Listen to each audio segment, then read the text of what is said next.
Assalamualaikum warahmatullahi wabarakatuh.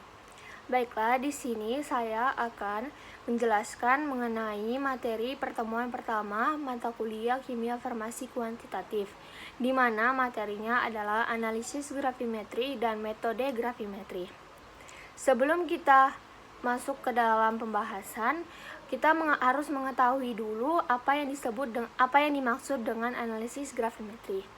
Nah, teman-teman, analisis gravimetri itu merupakan suatu analisis yang bersifat kuantitatif, yang dimana terjadi suatu proses isolasi atau pemisahan dari suatu unsur maupun suatu senyawa dari unsur tersebut, sehingga yang kita dapatkan adalah hasil yang semurni mungkin. Nah, kalau misalnya kita bisa mengambil secara ringkasnya adalah dapat kita katakan secara ringkasnya bahwa analisis gravimetri ini merupakan analisis yang dilakukan atau melakukan penimbangan setelah dilakukannya pemisahan dari suatu unsur agar kita mendapatkan agar kita menimbang hasil yang benar-benar sudah murni.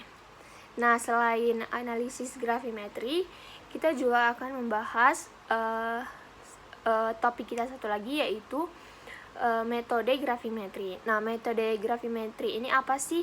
Nah, metode gravimetri ini merupakan suatu metode yang dilakukan atau suatu proses yang dilakukan tahap-tahap untuk melakukan pemisahan dari unsur-unsur tersebut sehingga kita ketahui kuantitasnya. Nah, adapun beberapa dari metode ini, yakni ada metode pengendapan, kemudian juga ada metode penguapan, dan juga metode elektrolisis. Nah, ketiga metode ini yang biasanya paling dikenal atau sering digunakan di dalam penggunaan metode gravimetri.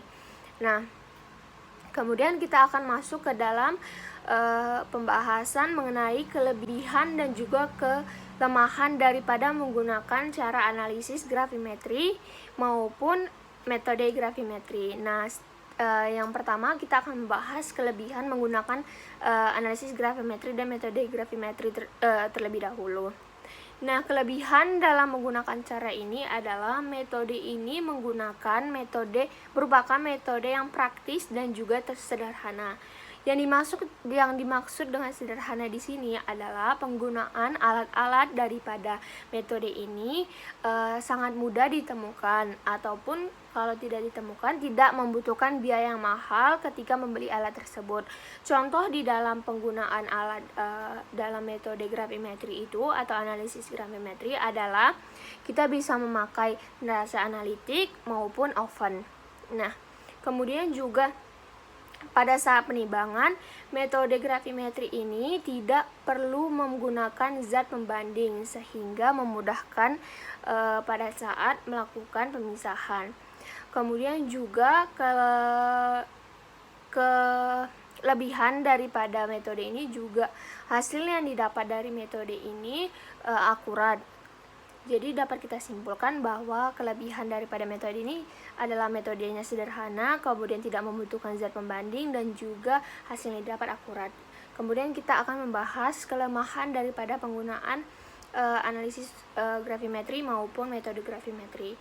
Dalam penggunaan metode gravimetri, kelemahan dari penggunaan ini adalah metode ini memerlukan waktu yang cukup lama untuk melakukan proses pengendapan, penguapan, dikarenakan metode ini kan ada metode pengendapan dan juga penguapan. Nah, dalam proses pengendapan maupun penguapan itu membutuhkan waktu untuk unsur maupun senyawa itu mengendap ataupun menguap, sehingga ini menjadi salah satu kelemahan daripada penggunaan metode gravimetri maupun analisis gravimetri ini.